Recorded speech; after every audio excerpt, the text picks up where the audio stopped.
யோசிக்கிற? அவங்கள மாதிரியான சர்வீஸ் அண்ட் அப்ரோச்சை நீ பார்த்துருக்கவே முடியாது. 3 வருஷத்துக்கு முன்னாடி நான் பார்த்துருக்கல, இப்போ நான் பார்க்குறேன்ல.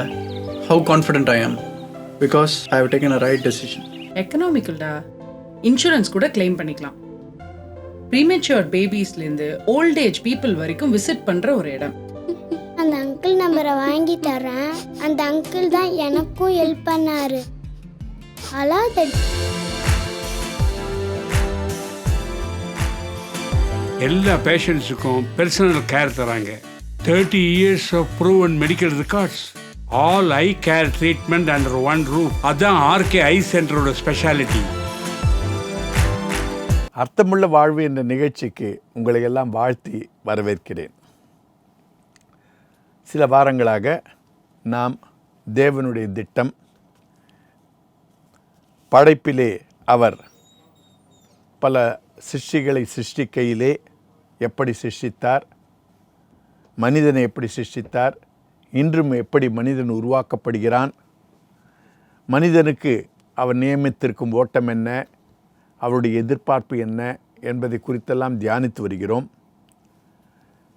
கடந்த வாரத்திலே சில வாரங்களாக இறப்பு அவருடைய திட்டத்திலே இருக்கிறது. இந்த பூமி ஒரு நிரந்தரமான இடம் அல்ல, இது ஒரு தற்காலிகமான இடம். இங்கு கொண்டு வருவதே நம்மை சொர்க்கத்துக்கு கொண்டு போவதற்காக மட்டுமல்ல. ஏனென்றால் நாம் சொர்க்கவாசிகள், அங்குதான் போகப் போகிறோம். இங்கு அவர் கொண்டு வந்துவிட்டு கொண்டு போகிறார் என்றால் அதற்கு ஒரு முக்கியமான காரணம் உண்டு.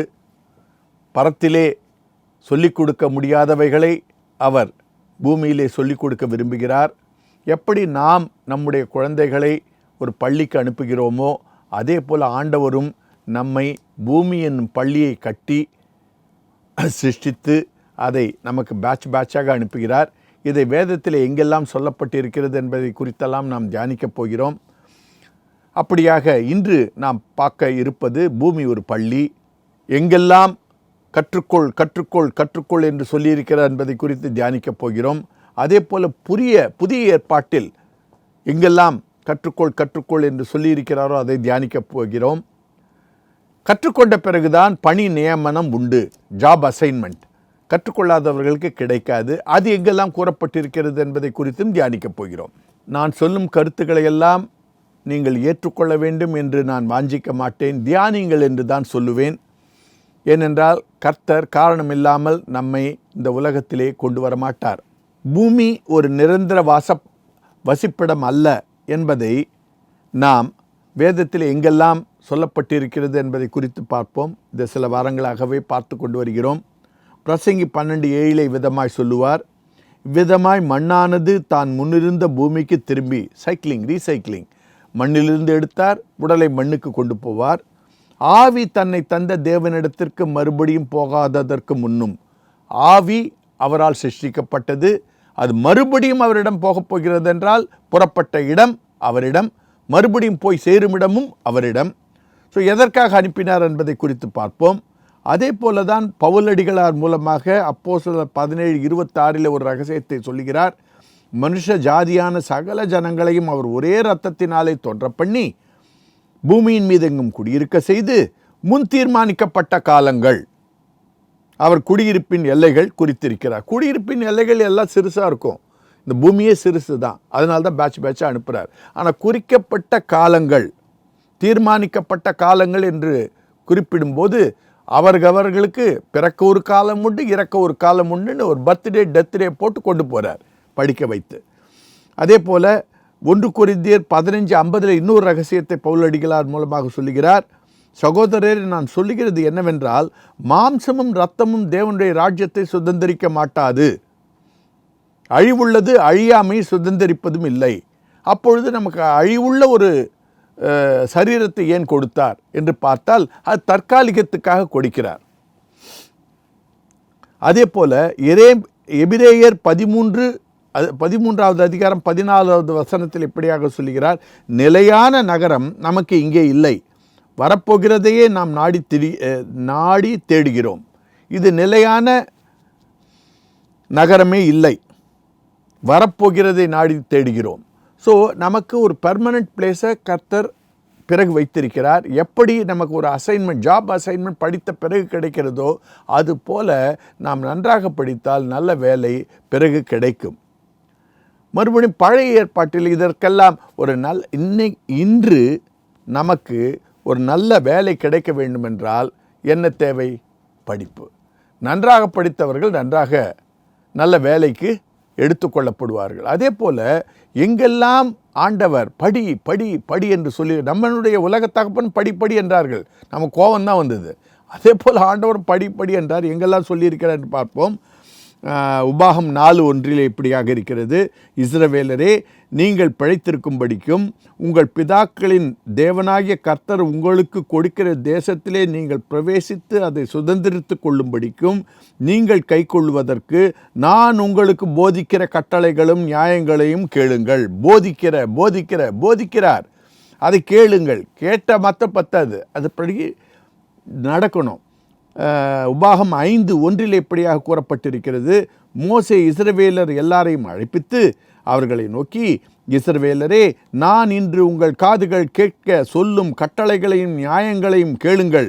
நீங்கள் அவைகளின்படியே செய்யும்படிக்கு அவைகளை கற்றுக்கொள்ள கடவீர்கள். நியாயங்களை கேளுங்கள். நீதி, நேர்மை, நியாயம் கடவுளுடைய சிலபஸ் ரொம்ப முக்கியமானது. அது மனிதன் ஒருத்தனுக்கு தான் தெரியும், நாய் பூனைக்கு தெரியாது.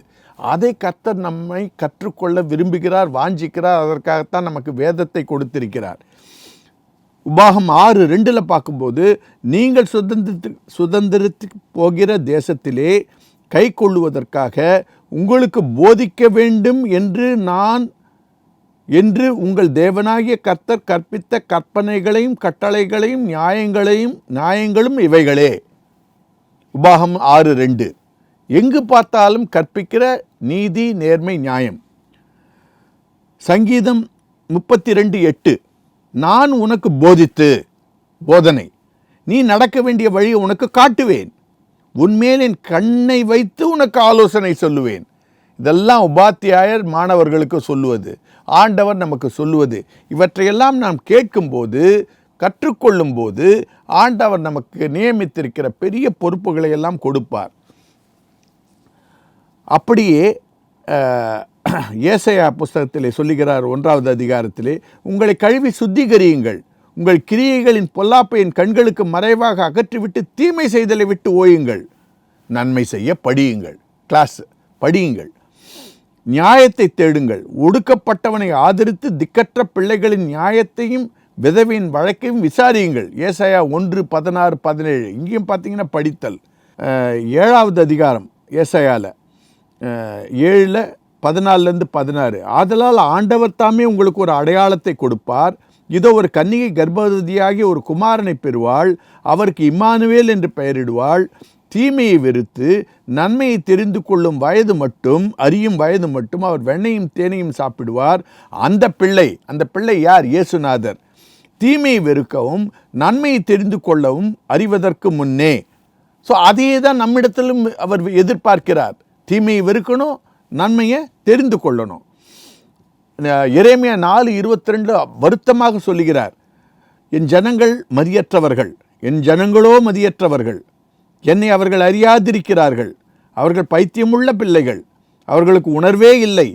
பொல்லாப்பு செய்ய அவர்கள் அறிவாளிகள், நன்மை செய்யவோ அவர்கள் அறிவில்லாதவர்கள். கடவுளுக்கு தேவை நாம் நன்மை செய்ய பயில வேண்டும், பொல்லாப்பை விட்டு விலக வேண்டும். ஆனால் அன்று அவர்களுடைய பிள்ளைகளே அதை செய்யவில்லை. ஆனால் கர்த்தர் நம்மிடத்தில் இதை எதிர்பார்க்கிறார். அதற்காக அவர் வேதத்தை கொடுத்திருக்கிறார். பரிசுத்த ஆவியின் மூலமாக நமக்கு விழிப்புணர்ச்சி ஊட்டுகிறார். புதிய ஏற்பாட்டிலே என்ன நடக்கிறது? அவர் அநேக விஷயங்களை உவமைகளாக அவர்களுக்கு போதித்தார். இயேசுநாதர் போதிக்கிற பொழுது அவர்களுக்கு சொன்னது, இது மார்க்கு 4:2 காண்கிறோம்.